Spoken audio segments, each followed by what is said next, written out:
All right, now, common issue that we're having or seeing out there with all dump trailers is the onboard battery dropping below a certain voltage, causing the hydraulic pump to basically bypass internally, overfill the reservoir, leak into the box.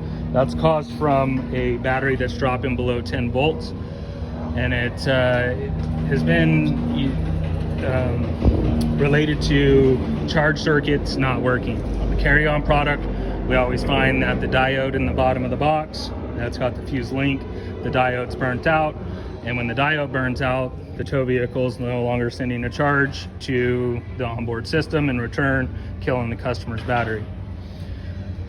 Other things that will happen is if the diode's not burnt out, this battery drops below 10 volts. What's happening is that pump still wants 135 amps of power. It's going to try to pull that 135 amps from wherever it can get it. In return, it's pulling it from the seven-way cable from the tow vehicle, popping the fuse or burning out diodes, etc. We can eliminate that by adding a relay, and the relay is triggered off a pump motor. So if the pump motor goes up or down, it'll simply let us know, hey, separate the connection from the tow vehicle, preventing the additional amp draw through the charge line, which that charge line is only rated at 1.5 amps per hour from the tow vehicle. Not capable of pulling 135 amps through it. So what I got here is I got a light cart, and right now the cart's on.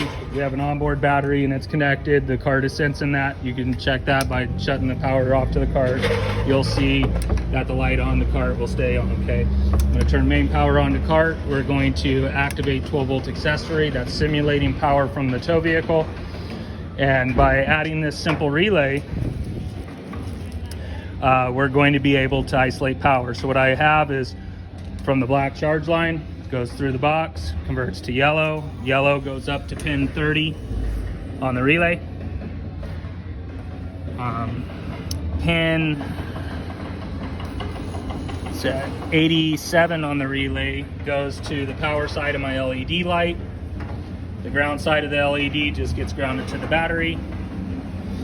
From there, I'm going to have a white wire on 87, and that's the ground. I just grounded that directly to the battery. In the middle, we have 87A. Well, 87A feeds the battery. So that 87A out of here goes to the positive. 85 is the trigger mechanism, which is a fuse link, and that goes over to the power leg on the back of the motor. So anytime the motor's turned on, whether up or down, it'll trigger the relay.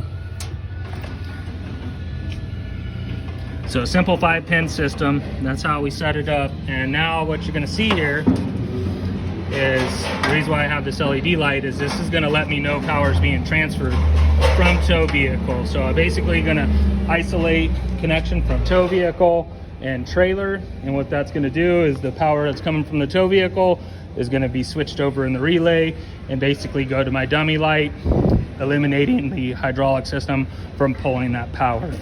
When I do so, you're gonna notice the power light on the cart is gonna dissipate. That's showing you that the connection is being disconnected. So I'm gonna go up,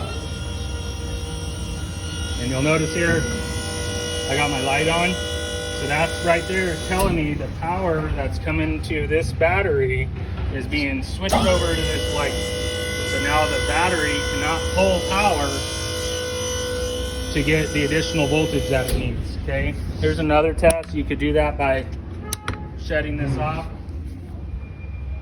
This lets you know there's onboard battery, right? And when I go up, you can see there, it disconnects it from the tow vehicle. So basically, anytime you use this hydraulic system, it separates itself from the tow vehicle, preventing additional amp draw. That should prolong the life of the cells and batteries.